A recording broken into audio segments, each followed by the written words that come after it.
Everybody, late night unpacking. Let's just unpack that. We're gonna be here for a while, so get yourself together.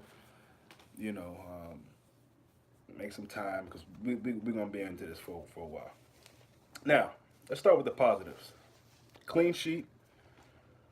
One of their players will miss the next game. They're integral players, not even necessarily in this game, although he was decent in this game, but just in general, as far as how Bayern run. Kimmich, he's out for the next game. Got another yellow card. He's done for the second game. We have Van Dyke in the second game, which to me, people will say things about, oh, we didn't have Van Dyke. To me, again, I can't stress this enough. Tonight's result had nothing to do with not having Van Dyke or having Van Dyke. I think defensively we were pretty good. A clean sheet, that's another positive. They didn't score, you know what I mean? Also a clean sheet, but I mean, there's no away goal for them. So to me, there's more positives than negatives, really. The only negative, if you want to make it a negative, is that we didn't take advantage of our chances, and that is very very disappointing. And it's you can lift that up and highlight that as a big negative. At the end of the day, to me, I think between the two teams, yes, Niko Kovac will probably think we came to Anfield, we didn't get beat. You know, you look at the teams in the past: Porto, City, Roma. All three, maybe arguably, well, I won't say better than Bayern, but at the time, when we beat Porto, they were this amazing team in their league. They were undefeated, yada yada yada. City, of course, obviously, Roma had been on the run, but they came to Anfield and did what a lot of teams don't do, which was share the spoils. Get a point. So they'll be happy with that. The same token, the other positive is that, and there's a picture on the thumbnail is Joel Matip. We can say what we want about him. I've said things about him. But I also have a T-shirt that has his name on the back. But to be true, to be honest, to keep it 100, there has been times where I thought, what's up with Matip? When he first came in, I think he was, the moment he came in, he I think solidified himself as one of our best defender when he came in. Those first few months, he was really, really good, solid, big, strong, sturdy. At some point, he seemed to get soft for me. All in all, these few months that he's been in, he's been really, really good. Mainly next to Van Dyke, but even tonight, I thought he was excellent. He took arguably one of the best. People would put him up there as top three, maybe the top. There are people walking around here saying Lewandowski is the best number nine, the best striker, the best forward in the world. Didn't see that tonight. Didn't see that at all. So I mean, Joel Matip and Fabinho deserve a tremendous amount of credit tonight because with us not scoring, that was a story coming into it. Oh, they don't have Van Dijk, but they'll score goals. If they don't score goals, whew, imagine so and so against Lewandowski. It's going to be Hendo, but Hendo didn't actually start at center back. But imagine Matip against Lewandowski. Imagine Fabinho. Imagine it. But you don't have to imagine now. You saw the game. You can rewatch it back. Lewandowski was irrelevant. He was irrelevant. I said it in the earlier video. He was erased. There were times, and this is not even just banter. There were times where I forgot he was on the pitch, and then he poked up and got a foul, and I was like, "Oh, they got Lewandowski." To me, Nabry, Coleman, the fullbacks again. I'm really disappointed that we didn't go at Kimmich a bit more, especially having that yellow card. That's highly disappointing. Um, but other than that, the center backs played okay. There's this talk about, someone tweeted out about their manager having a masterclass defensively. Listen, that's fine. I think Liverpool equally had a masterclass and giving the ball away or not finishing in the final third. I mean, to me, that's what it came down to. Now, yeah, you can say they play, and there were moments where the final ball was a bit of us just being wasteful and a bit of them being good in the right moment defensively. One that comes to mind is Trent grabs the ball on the far right. He's going through. He probably could beat the man. It looks like he might stumble or fall from a foul from Sule, or not even a foul, but there was some physical contact there. But fair enough. Salah might go over, for example, or someone might have gone over, but he didn't. He kept going. The last second, he tried to lift the ball up, and I think it was Hummels who intercepted it. So, yes, there were moments where defensively they were good. At the end of the day, I think we, especially in the first half, we respected them far too much. And Klopp even admitted that, which to me, I'm glad he admitted it, but you can't hold your head high leaving that game saying admitting that you gave I was going to say Barcelona, Bayern that much credit, that much respect. You can't. I mean, this is supposed to be your rival. This is the team that you hated for years in the German league. You know, not even just when you came to coaching in Dortmund. I'm sure you hated them when you were coaching Mainz. You know, and so to come to the post match and say you can see how both teams respected each other or gave each other so much respect, I'm not feeling that. And I love Klopp as much as the next man, but to give them that much respect in that first half, that's a problem. And that's not that's one half of football. You know, what I mean, we still should have won the game. But in that first half, we all said it, but the manager just echoed that. He basically said, "I gave this team a lots of respect." We can't have that. We can't have that. You know, what I mean, they were there for the taking, and again, we're quite fortunate that some of the giveaways, some of the, I think Matip, speaking of Matip, didn't have the best first half, in those first 10, 15 minutes. Some giveaways, I think there was almost an own goal. But he definitely made up for that in the second half. But listen, you know, we needed to get a goal in this game or two. And we didn't do that, so that's disappointing. But at the same token, I think going back to Germany, it's still in our hands, just like everything else in this season. I've said it from the beginning of the season. This is a special season. This is a special team. You saw it from off the back of last season, getting top four again, Champions League football again, going all the way to the final in the Champions League, which is that hurts me to say because we didn't win it. But going to the final, there was something that was going to be special about this team, and we're showing that. Yes, we make it a bit interesting for everyone else. That's what it comes down to. We make these things way too difficult for ourselves and way too entertaining for other people. Because that game should have been wrapped up early. By the 80th minute mark, we should have been comfortably up at the very least 2-0. Got to talk about Mane because I talked him up, and I'll always talk him up because, and that's in general. I believe in our players by and large. Especially our starters. I believe in them 100%. So them having an off game, them doing something that's not great, it happens. We move on. But I have to be, if I'm going to big him up and talk about players who don't do well, like Salah in the past, Firmino in the past, I have to talk about Mane. Now, was he effective in moments? Oh, very much so. But Mane is always effective. Even if he's not scoring goals, he's always creating chances. He's always getting chances. He might not finish them all, but you can say that about a plethora of players in world football, especially in Liverpool. The goal, the ball that ricochets, I think from Naby twice, but one in particular, I don't know if he thought he was offsides or what, but you play to the whistle. You have to finish that, Mane. There's no way you shank that far right. There's a moment where the ball bounces off of Sule, I think off of Robertson, bounces over to Salah. He kicks it out of bounds. I mean, the composure in front of goal against a team like this must be better. It's not going to get any easier for us. It feels like a comfortable situation because you got to believe that Liverpool are going to score at least one goal, and then the pressure is on them. We got to do our best not to concede one goal from them. So having Van Dijk is one thing, but again, it wasn't about that. It's about offensively. When our defense plays that well, with some luck or whatever, we got to present something in the final third. You can't have one side doing so great and the other side, it's just, and if I'm a defender in that game, I'm thinking, damn, I ran my ass off. We played our best we can play without our best defender, easily our best defender. But our offensive guys couldn't get it together. That's what it comes down to. And so, Mane had a couple of the bicycle kicks. I won't really count against him too much. Those are hard shots in general. You know what I mean? Those are really, really hard goals to score. When you score them, it's great, but you can't imagine that people are going to score those chances, 10 out of 10. You're going to miss a couple, and today we missed a couple. So it's a tough game to even analyze because we did so many things great right up until when it really counted. And that's what's frustrating because we looked so good in moments, but we couldn't get to that final third. The pressing was nowhere near what I would have wanted to do. But like I said before, I think Bayern had a plan when they came out from the back. They got guys who are intelligent, experienced. They know how to kill the game, waste time, Hummels, the keeper, all types of things. You can say what you want. A club the size of Bayern shouldn't be playing those kind of tactics. But listen, this is the Champions League. They got an inexperienced manager who's trying to do everything they can to win.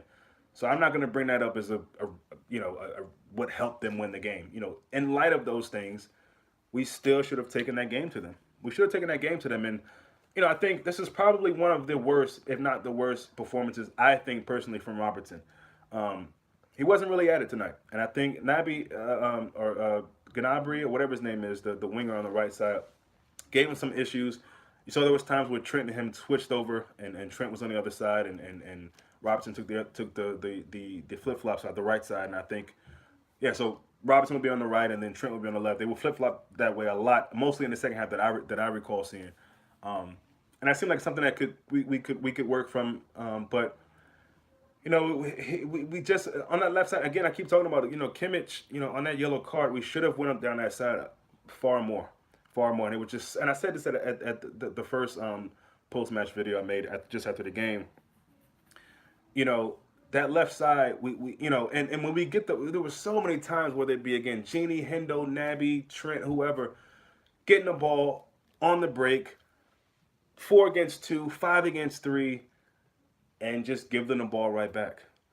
It was so many times. There were a couple of times at least, maybe not so many, at least a couple of times where Naby had the ball. He's going full pace. Clip the ball over to Mane. We get a really good chance, maybe a goal. There wasn't enough to me. There wasn't enough risk taking. You know what I mean? In a game like that, early on, when you have those situations, try it. Just try it. That's one thing I think we're missing from not having Ox. Because he'll try a shot from distance and wiggle his way through and get it. Not just a distant pop shot that Gatino used to do, but a really nice, strong shot on target. And Naby was doing that. Some of them got ricocheted and blocked. I thought Naby was good. I don't want to downplay his performance today, but by and large, we just not that we looked scared, but it was almost like just tentative. And again, the substitution to bring, Milner on for Naby, I just don't get that, Klopp. I can't, for the life of me, I can't understand why you took one of the most progressive players on the night off the pitch to put Milner in to do what? When you're making a change like that, you're basically saying that, you know what, I'm accepting. In my opinion, you're accepting the draw.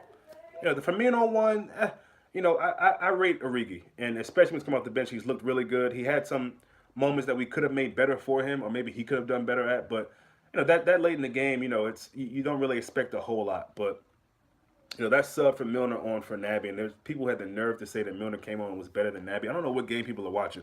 What up, Jason? I don't know what game people are watching where you're rating Naby at like a 5 or 6. Now this game is all about opinions. That's cool. But what game are you watching if you think Naby was a 5 or a 6? Based on, I don't get that. I don't get that. And like I said, Hendo was, arguably could have been man of the match. I thought he was amazing today.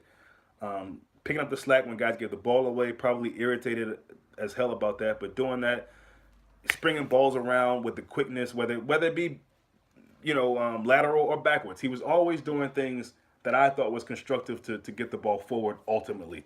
And sometimes you got to go back to recycle balls, and that's something that people hang on to when it comes to Henderson. But a lot of the play that he did today is something that he does a lot of. But because it's so unattractive for most people, it's not Pogba-esque, or it's not anything amazing. It's not Xabi or Alonso or dare I say Steven Gerrard. People don't really talk about it. But Henderson has been amazing for us this season, more or less, most of the time. And in this game, I thought he was really, really good. So, again, the chances were there, and we squandered more than enough of them. That's kind of the story of the game. We squandered more than enough, and that was the story of the game. Yes, give Bayern credit to a degree. Again, I thought Gnabry was really, really good. There was a guy on another channel that I won't mention who was saying how awful he is and how awful he was. Look, you don't make it into a Bayern squad if you're awful. That's number one, obviously. They got plenty of guys that can be starting in front of him. He's obviously a good player. And when's the last time Bayern has had 2 wingers that were black? It's been a while. Okay, this is a long way from Ribery and Robin. Now, you can say injuries and all that, but, those guys are on that team because they're trusted and they're good players. And I thought, for the most part, specifically Gnabry, I think Coleman tried to do some things on the other side. I thought Trent, for the most part, was pretty good. Coleman trying to do a lot of step overs and trying to catch people with his hips and everything like that. Didn't really get a lot of joy. But Gnabry was good. Gnabry was really, really good. Got a few shots on target. Luckily, most of them were high and wide. We got to bounce back. I think we will. I think that's a pretty good tune-up for the United game. A lot of rest. But we have got to play better than we played against Bayern today to get a result at Old Trafford against United. We have got to be better. We've got to be quicker, faster, quicker in mind, and intelligent and better in that final third. Because, again, that's why this is such a it's so filled with mixed emotions because I think again the performance wasn't awful. We did enough to win the game. What was awful was that last those last few touches, and it's frustrating to continue to have to say that so often. And again, I want to keep things in perspective because we're still in a knockout round of the Champions League with all to play for, all in our hands. We're still at the top of the league. Okay, second with the goal difference, but so I don't want to and badmouth the players or it's negative. The fact of the matter is that it's very disappointing that we didn't get any goals in that game because they were there to take. Um, says Jason says the issue with Naby is he does top class stuff and spells, yeah. When it really matters, he gets a bit sloppy. He's getting better though. Yeah. Ribery touches when he came on though. Yeah, no, you're right. And that's what Ribery can bring. I mean, he only played for I don't know how long it was, Jason. What was it, 10, 15 minutes, if that?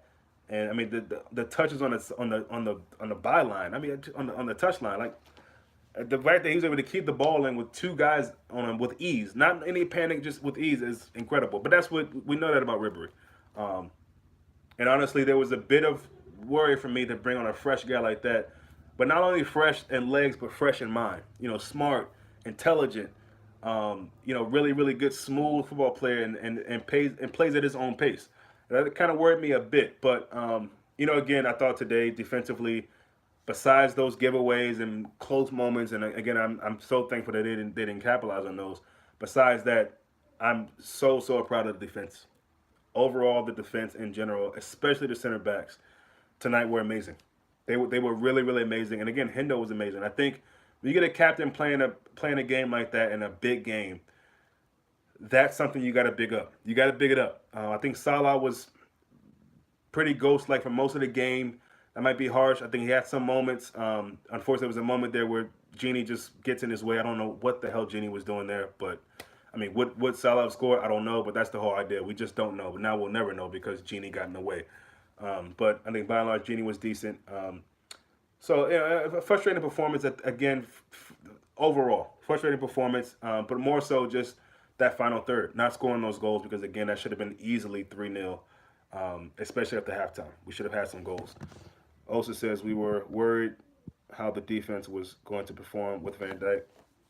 I think that's safe to say. Most people were probably worried not having Van Dijk, but that quickly. I mean, honestly, midway through the first half and the second half, I thought there were no more worries for me defensively. All my worries are up to if we're going to score these goals, if we're going to take advantage of these chances that we're making, or that Bayern are giving us. Let's be honest. It's a little bit of both, but a lot of times it was us.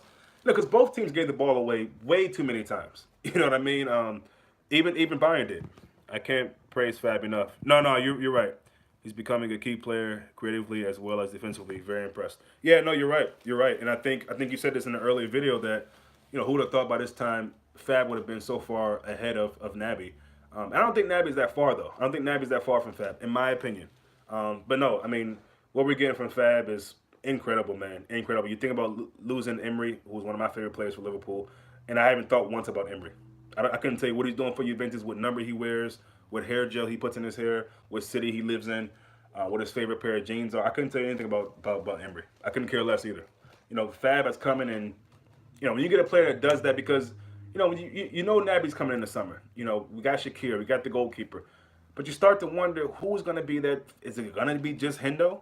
And Fab is just coming and really, really took that position and made it his. I think he's got to be one of the first players on the team sheet every single game. Did he have some passes that were off, specifically in the first half? Sure, but we all did, and part of that is what Bayern does to you. But no, overall, I mean, I think Naby has just been. I mean, he could go down as signing of the season for us, for Liverpool. Obviously, there's a shot for Allison, who's been amazing. Made a really good save today. I mean, incredible.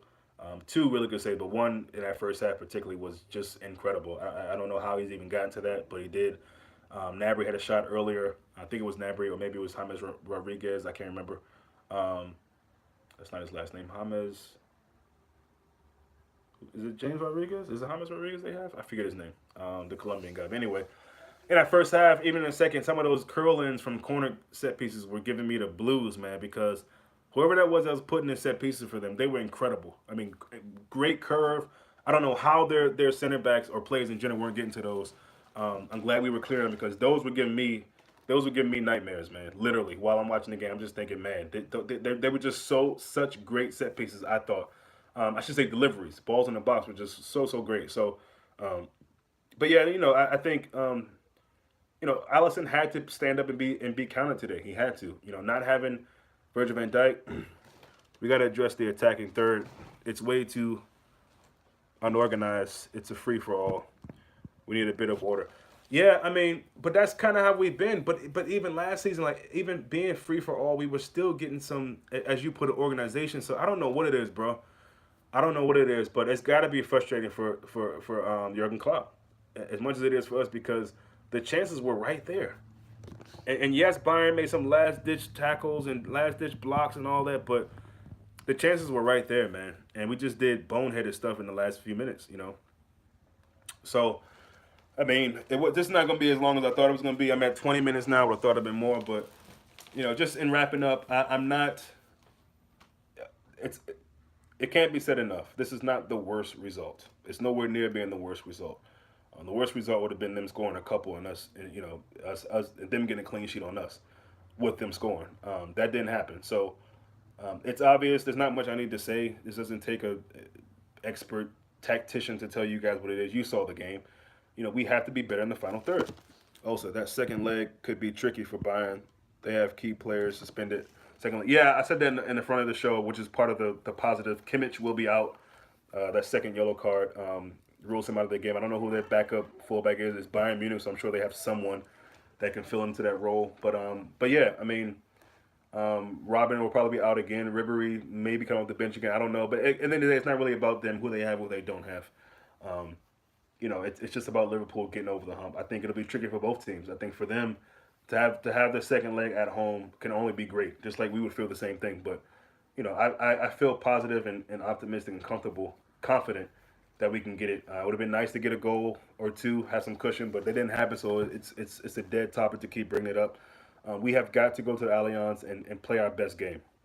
We got to go there with the intention of playing the best game we played all Champions League long because this is by and far, in my opinion, the best team we'll face. People will say PSG.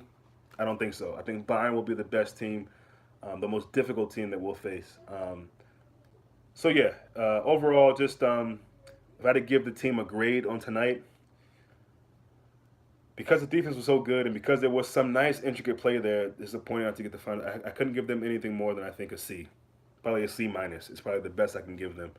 On a number scale, maybe I don't know, 6, -6. I'm not -6, but I'd say 6, maybe 6.5. Because again, there were some really nice moments there, and again, the defense was so good that I got to grade them somewhat highly based on that. Marlon says they definitely parked the bus in the second half. Virgil van Dijk for the second leg. By the way, Matip and Fabinho done well at the back. They did. We go again. Second leg, we can beat them. Onwards and upwards. Yeah, that's a good hashtag. I think that's something I'll have to steal from you, Marlon, and put it on. Put it on. Yeah, he is suspended. Yeah. So I thought the ref was pretty good today. There was obviously, as every game, there was some kind of touch and go calls where you think, eh. But I think by and large he was pretty good. He was pretty good. Especially with that interaction between Matip and Lewandowski. And I'm not saying that because a lot of those seem to go our way because they got some calls as well. But that's a difficult kind of tit for tat situation that's really hard for refs. We talk about refs a lot in a negative way, but that's a tough situation to call. And I thought he did that incredibly well, personally. Gonna be great having Virgil van Dijk back, but y'all acting like he ain't had some poor away performances. Speak on it, James. Jason. That's why I love people like you and others who talk the real. We can be Liverpool fans, but let's just be real. He's had some rough performances as well. But I mean, it is Van Dijk, and we gotta hope that if we were this good at home defensively without him, I'm going to assume that we're going to be just as good, if not better, with him away from home. But everything's riding on it, and I think we should be able to beat them in the scheduled 90 minutes at the Allianz Arena. It'll be big. It'll be packed. There'll be a lot of us, though, traveling, too. Believe that. There'll be a lot of us. We need to make a presence. But that's behind me now. It's on to Man United, and I'll be coming with a pre-match video. Try to have Mame on and maybe another guy or two on to talk about that. But honestly, guys, there's no need to, get too disappointed about this result. It is what it is. Could have been way worse. It wasn't. So as Marlon says, we go again and we just knock them out in Germany. That needs to be the plan. That is the ultimatum at this point. That's the business trip to go to Germany, get the goals we didn't get in the game tonight, go through and see who we got next. So looking forward to it. Bring on United. Have a good night, bro. All right, Jason. Thank you so much for stopping by, man. Also, you too. I think we did miss Van Dyke in set piece situation. Set pieces though. Yeah, I mean you could say that, I guess, but we didn't really have any great set pieces anyway. So I mean, assuming you mean for us, could have used him in corner kicks. Yeah, I mean that's true. Why would you forget on? Why would you forget on negatives? Virgil Van Dyke is superb cornerback. That's what matters to me. I'm not sure if I understand your first part of the message, Marlon. Why would you forget on negative? Yeah. It's not necessarily focused on negatives. It's just when you're talking about a player or a game, you have to talk about everything. And I think what Jason was saying, which I totally agree with, is that as good as he is, he has some frailty. So what I took from that, and what I'm saying, Marlon, is that people keep bringing up, oh, we didn't have Van Dyke today. I don't think that was a reason why we didn't get a win. You know what I'm saying? And as good as Fab and Matip were, to me, to me, it's a disgrace to even say, oh, we're missing Van Dyke. He's one of our best players. Surely we could use him, but at the same time, Van Dyke is human, and he's else. He has his shortcomings. He has his moments where he's amazing. More times than not amazing, but he has had some games where he hasn't been amazing. And I think that's all Jason was saying. You know what I mean? So it's well within the it's well within reality and possibility that we go there and he doesn't have an amazing game. That's probably not likely, but we've seen that happen. And so I guess all Jason was saying was that Van Dyke or not, even if we have him, doesn't mean that that's not an automatic win. You still got to play the games. Is I think what Jason was trying to say, and I agree with that. Maybe that's not what Jason was saying. That's what I'm saying. Hope I answered your question, Marlon. But it's not about focusing on the negatives. I don't think. I think it's just when you're talking about players, if you can talk about players, certain players negatively, you can't then just put all praise on Van Dyke and ignore the things that he may not do well. That you at least I'm not going to do that. That's not the kind of fan that I am. If I'm going to talk about play, I'm going to talk about all aspects. I just thought maybe it is a blessing in disguise we did not have Van Dyke. Maybe I don't know. I don't know. I mean, again, I'm trying to put this game behind me. All this Van Dyke stuff, not having him, whatever. To me, it just I can't say it enough. It did not have an effect on this game, in my opinion. It just didn't. Now you can say some of the sloppy play defensively in that first half, maybe fine, But again, that comes with a guy who doesn't play center back often. And a guy who's looked really, really good next to Van Dyke, and all of a sudden is playing with a guy who doesn't play often. So again, in light of all that, I thought they did amazing. This will end up being about 30 minutes, so I kind of reached my goal. I think VVD needed extra rest. He has been playing. I see what you mean. Yeah, maybe. I think the 10-day break was really, really good overall. Henderson played well, but nobody will admit that. Marlon, where you been, bro? You must have got to the stream late. A lot of people admit that. I mean, I get what you're saying because Henderson is that kind of that beanbag to beat on. But no, I've mentioned it here, and I think we've all been pretty objective when it came to Henderson this season in general. But as I said earlier, maybe you missed it. Henderson's had a lot of performances like that, but they go under the radar because he's Henderson. If there was a different number on the back of the jersey, if there's a different name on the back of the jersey, if his hair looked different, maybe if he's a different complexion, he would get more hype because he's doing amazing things on the pitch. And tonight was yet another performance from him that I mean, it was just great. It was just great, man. He never gets tired. Breaking up, play in the back, getting things going forward. The passing. I mean, sometimes he would get the ball and he was passing the ball ways, and you think, how is he seeing that? He's not even looking. It's just quick presence of mind, and that's what we needed a bit more in the final third. So no, Henderson was great. You're right. Overall, most people probably won't big him up, but yes, he was great. Not too long. Turned into the line, bro. Fair enough, Marlon. I'm just saying, man. We talked about Hendo, so maybe you missed that. And when you say nobody will admit that, I'm assuming you mean fans in general. But on this channel, when players do well, whether they're my favorite player or my least favorite player, if that's even a thing, I always bring it up. That's all I'm saying. I thought Hendo was arguably man of the match. I say arguably because I think Fab and Matip were amazing. So you got to put them in the category. I admit Hendo was in charge tonight. He was his share of duty. Yeah, all day, and that was missing. Was a spur on his book. Yeah. No. He was really really good, and that gives me confidence going into the next game. If that means he plays in Man United, whatever, a performance like that is what you need. So we're there, man. We're there, and I think we're in control of our own destiny, and that's what this season has really been about. By and large, we've been good. It's okay to be frustrated that we didn't get a certain result that we all would have wanted, which is a win, 3 points, especially at home, and then going into their place thinking, okay, we got a little bit of a comfort, got a little bit of a cushion. Thoughts on Bobby? Uh, I wonder if Bobby was playing through this whole virus thing. That's what I wonder. I'm glad you brought that up. I haven't spoke much about Bobby because again, he kind of was. Okay, so again, Bobby, again he's so. I mean, we talked about Ribery, but he's so good in tight spaces, keeping the ball, dribbling the ball. So he did his usual thing with that, but the pressing to me was off. He was really trying very hard to put guys in with back heels and things that Bobby does. Um, but a lot of it just didn't come off. And I think you can say that about a lot of guys, giving the ball away, just that final third. And so to answer your question, Bobby was okay. I think, of the two subs that were made, I think Bobby was the one that made sense to bring Origi on, honestly. The Milner and for Naby made absolutely zero sense for me. And I'm still pissed about that. I don't give a damn what you say. I'm holding a grudge about that because Naby should have stayed in that game. Naby should have stayed in that game. A guy like Naby, he needs to keep playing to the end. There's no need to be taking him out of the game. Now, again, maybe with Firmino as well, Klopp's thinking, you know what? And again, I think this is to a fault, but almost to his credit, it's like I said this earlier. He says in his mind, it feels like he's saying, you know what? Let's just take the draw here. We go to Allianz, we'll get it, and we'll be good. But we got United coming up. I want to make sure guys are okay. I don't want to run guys too much into the ground. But I don't. I mean, I don't know, man. It's been way too many games where I feel like Naby needs to be staying on, and he's not staying on. He didn't look as disappointed as he did, and I don't know if that was the West Ham or Leicester game where he came off, but I mean, it is what it is. Milner wasn't awful when he came on, but he was never going to provide what Naby was doing in that game. So yeah, Bobby was okay. He was just okay. That's the best I can say for him. So, but again, we've had enough rest, and I think we'll be good going into United. I'm very confident in that. Need to see Salah taking charge in big games more. Yeah, to be honest, Naby looked tired coming off. Yeah, he probably was tired. He probably could have been tired. Who knows? Again, Klopp is there. He's saying what's on. I'm not on the pitch. I don't know. So I'm not necessarily knocking Klopp, but I, as a fan, looking at the game and seeing what Naby was presenting for me, surely maybe yes, he looked a little bit tired. I'm sure players on both teams were spent after the game. I mean, what was his name? Javi Martinez. He looked tired the first 45 minutes.